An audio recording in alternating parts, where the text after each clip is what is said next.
থেকে যখন তারা আওয়ামী মুসলিম শব্দটি বাদ দিয়ে আওয়ামী লীগ করলো, ঠিক ওই সময়টিতে সবাই বলে যে এই আওয়ামী লীগের সঙ্গে তখন থেকে ভারতের একটা সংযোগ শুরু হলো। অর্থাৎ যেদিন থেকে আওয়ামী মুসলিম লীগ থেকে মুসলিম শব্দটি বাদ পড়লো, সেই দিনেই আওয়ামী লীগের সঙ্গে ভারতের যোগাযোগ হয়ে গেল, হিন্দুত্ববাদ যোগাযোগ হয়ে গেল, এবং একটা হিন্দু রাষ্ট্র হবে এরকম একটা গুজব চারিদিকে ছড়িয়ে পড়লো। এবং এটা এন্টি পাকিস্তান এস্টাবলিশমেন্টে এটার জাতীয়তাবাদী আন্দোলন রইল না, জাতীয়তাবাদ আন্দোলন রইল না। এখানে ভারত প্রমোট করে এখানে আলাদা একটা রাজ্য, আলাদা একটা রাষ্ট্র, আলাদা একটা কলোনি তৈরি করার যে মাস্টার প্ল্যান, সেটা সেই আওয়ামী মুসলিম লীগ থেকে মুসলিম শব্দটি বাদ দেওয়ার মধ্যেই শুরু হয়েছিল বলেই ওই সময় মুসলিম লীগ করতে না, কিন্তু সাধারণ যারা মুসলমান তাদের মধ্যে একটা আওয়ামী ঘৃণা শুরু হয়ে গেল, আওয়ামী লীগের প্রতি একটা ঘৃণা শুরু হয়ে গেল। এবং এই ঘৃণা দূর করার জন্য তাদের ওইরকম কোনো মাস্টার প্ল্যান ছিল না। তারা ঠিক সেকুলারবাদ করেছে, বড় বড় কথা বলেছে। আপনি অনেকগুলো আপনি দেখেন, এই যে গত কয়েক বছর ধরে জনাব শাহরির কবির, জনাব মুনতাসির মামুন, তারপরে আরো অনেকে যেভাবে ইসলামের বিরুদ্ধে কথা বলেছেন এই আওয়ামী লীগের প্ল্যাটফর্ম ব্যবহার করে, ফলে কি হচ্ছে, যারা আওয়ামী লীগের বিরোধিতা করেন না তারাও কিন্তু আওয়ামী লীগের এই আচরণ, অনেকে আওয়ামী লীগ করেন কিন্তু ইসলামকে ভালোবাসেন, তারাও কিন্তু এই সমস্ত মানুষ সম্পর্কে নেতিবাচক কথা বলেছে। এর কারণে সেন্টিমেন্টের অ্যাগেনস্টে চলে গেছে। তো সেই যখন 1954-এর যুক্তফ্রন্ট সরকার হলো, সেখানে তারা চেষ্টা করেছে যে জমিয়াতে উলামায়ে হিন্দের যেটা ছিল সেটা বাংলাদেশে একটা পার্টি হয়েছিল, তাদের সঙ্গে তারা ঐক্য করার চেষ্টা করেছিল, কিন্তু পরবর্তীতে সেই ঐক্যটা টিকেনি। এবং সেখান থেকে কিন্তু দেখা গেল সরকারের মধ্যে একটা হজবরল তৈরি হয়ে গেল 1954-এর সরকারের মধ্যে। এবং সেই সরকার যখন টিকলো না, সঙ্গে সঙ্গে মিলিটারি গভর্নমেন্ট চলে আসলো, মানে 1957-এর শেষের দিকে এসে মার্শাল ল জারি করলেন আইয়ুব খান।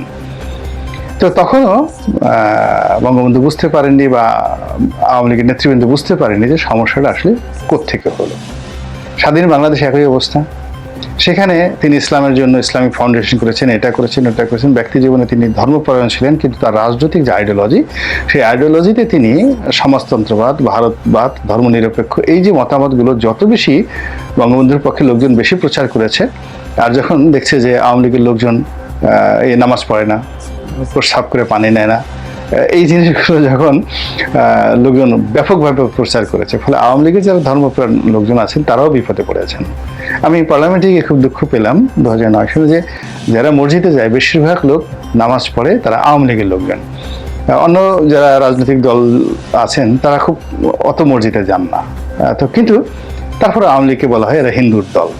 এটা আমি নিজে খুব কষ্ট পেতাম। তো এখন আমি চিন্তা করি যে এগুলো মূলত আসলে চিন্তার কারণে, দৃষ্টিভঙ্গির কারণে, রাজনৈতিক আদর্শ, নীতি এবং আদর্শের কারণে কিন্তু আওয়ামী লীগের মধ্যে এই যে একটা ইসলাম ফোবিয়া তৈরি হয়েছে, আর ইসলামিস্টদের মধ্যে একটা আওয়ামী ফোবিয়া তৈরি হয়ে গেছে। তো এর ফলে কি হলো, আওয়ামী লীগের লোকজন কিন্তু মনে প্রাণে আসলে জামাতকে ঘৃণা করে, এতে কোনো সন্দেহ নেই, মনে প্রাণে। ঐতিহাসিক কারণে তাদের মধ্যে একাধিকবার বন্ধুত্ব হয়েছে, সম্পর্ক হয়েছে, কিন্তু সেই সম্পর্ক টিকে নেই। আবার আমি আশঙ্কা করছি যে আগামীতে যদি রাজনৈতিক সমঝোতা হয়, সেখানে আওয়ামী লীগের সঙ্গে জামাতের সমঝোতা হবে, কিন্তু বন্ধুত্ব হবে না, যদি না আওয়ামী লীগ তাদের ভিতর থেকে এই যে মনোবৃত্তি, ধর্মনিরপেক্ষ মনোবৃত্তি, ইসলাম ফোবিয়া, এই জিনিসগুলো তারা দূর না করে। তাদের মধ্যে আর্মি ফোবিয়াও আছে। এবং বিশেষ করে এই শেখ হাসিনার জামানাতে যেভাবে একটার পর একটা জঙ্গি নাটক করা হয়েছে, যেভাবে মাদ্রাসার ছেলে মেয়েদের উপর তাণ্ডব চালানো হয়েছে, যেভাবে ইসলামপন্থীদের উপর তাণ্ডব চালানো হয়েছে, হেফাজতের উপর যেভাবে তাণ্ডব চালানো হয়েছে, পীর মাশায়েখদেরকে নিয়ে যেভাবে ঠাট্টা মশকরা করা হয়েছে, এটা সেই আমেরিকান ব্যাক্ট যে রেজা শাহ পাহলভীর সরকার ছিল আমেরিকাতে, মানে ইরানে, ঠিক তখন আলেম ওলামাদেরকে ওইভাবে যাকে বলে তুচ্ছ-তাচ্ছিল্য করা হতো। এখন বাংলাদেশে আলিম ওলামা বলতেই বলা হয় যে এই তুই বাংলা ভাইয়ের বংশধর, বাংলা ভাইয়ের লোক, আওয়ামী লীগের লোকজন, এই তুই শায়েক আব্দুর রহমানের লোক। এরপরে আরও বিভিন্ন জঙ্গিদের নাম ঠাম নিয়ে ঠিয়ে জঙ্গি নাম, এখন কে জঙ্গি বা কে আমি এটা নিয়ে কিন্তু অনেকগুলো লেখাও লিখেছি। আওয়ামী লীগ এমপি থাকা অবস্থায় যে জঙ্গি শব্দটি ইসলামে খুবই রেসপেক্টফুল, যেটাকে বলা হয় যোদ্ধা, বিপ্লবী, এবং এরা ক্রুসেড মানে খ্রিস্টানদের বিরুদ্ধে এরাই প্রথম মধ্যপ্রাচ্যে ক্রুসেড তৈরি করেছিল। সিরিয়ার যে আলেপ্পো, সেই আলেপ্পোতে একটা ফ্যামিলি ছিল, জঙ্গি ফ্যামিলি, ইমামউদ্দিন জঙ্গি, নুরুদ্দিন জঙ্গি, এবং এদের সেনাপতি ছিলেন সালাউদ্দিন আইয়ুবী। তো এটা অত্যন্ত রেসপেক্টফুল একটা ফ্যামিলি। এখনো পর্যন্ত আরবে, সিরিয়াতে তারা খুবই নাম ফ্যামিলি, জঙ্গি ফ্যামিলি। তো সেই জঙ্গিটি বাংলাদেশে এসে আওয়ামী লীগ সেটাকে একটা গালিতে পরিণত করে দিয়েছে। ফলে কি হয়েছে, উল্টো এখন বুমেরাং হয়ে আওয়ামী লীগ এখন একটা গালিতে পরিণত হয়ে গেছে। তো এই অবস্থাতে যেটি হচ্ছে, আওয়ামী লীগ এখন বিপদের মধ্যে আছে, বিপত্তির মধ্যে আছে।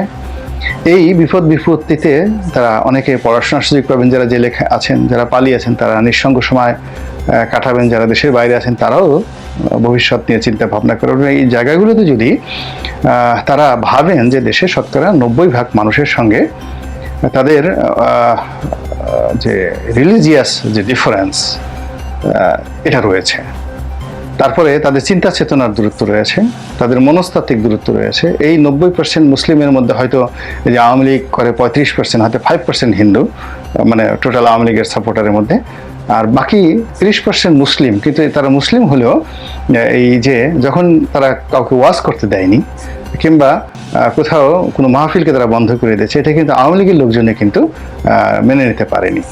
তো অনেকগুলো ভুল, অনেকগুলো ভ্রান্তি, অনেকগুলো অপরাধ, অনেকগুলো গুনার ফলে আজকে আওয়ামী লীগের যে বিপদ এবং বিপত্তির মধ্যে পড়েছে, যদি আগামীতে তারা এই ভুলগুলো সংশোধন করতে না পারে, তাহলে যদি কখন আল্লাহ তাদেরকে আবার মূলধারা আসার সুযোগ দেন, থেকে একদম লেফটেন্যান্ট কর্নেল পর্যন্ত, তারা দীর্ঘদিন ধরেই আওয়ামী লীগ সরকারের উপর তাদের যে বিরক্তি এটি বাড়ছিল। এবং 2011-12 সনের দিকে তারা অতটা বুঝতে পারেনি, কিন্তু 14 সনের পরেই এই তরুণ যারা জওয়ান রয়েছেন